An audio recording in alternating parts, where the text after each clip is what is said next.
Le ministre provincial des Mines, Lucien Lumano, a échangé en premier lieu avec une délégation mixte Coordination Santé Universelle, Ministère de la Santé, Autorité de régulation de la couverture, Santé universelle et Fonds de solidarité de santé qui est la caisse d'assurance maladie pour la RDC. Lucien Lumano et ses hôtes ont parlé du projet du ministère national des Mines pouvant permettre aux travailleurs artisanaux dans les mines d'être couverts par une sécurité sociale avec des soins de santé, des accidents de travail et des frais funéraires.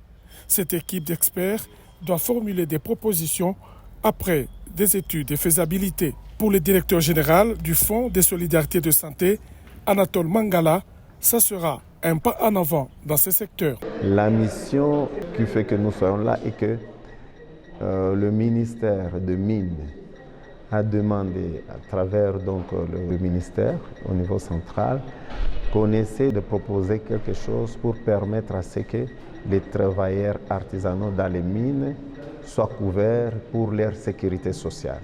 C'est vraiment un début de la formalisation de l'économie informelle dans le cadre de ce secteur-là. Par la suite, le patron des mines d'Alo-Katanga accordera son hospitalité à la délégation de la Dot Frontière SA de Sakania. Ensemble, ils ont évoqué la question de la desserte en eau potable dans ces territoires du Haut-Katanga.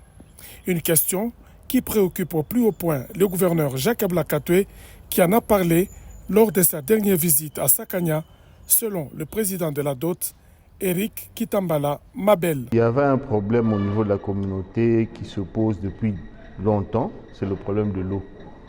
Alors il y avait un échange qu'on devait avoir avec le ministre sur instruction du gouverneur pour résoudre ce problème de façon à ce que les populations de Sakania puissent avoir de l'eau saine. Signalons que le gouverneur de province, Jacques Ablakatoué, veille au grain afin que la population de Sakania soit desservie en eau potable et il rappelle sans cesse cela à la société minière Frontière SA opérant dans la région.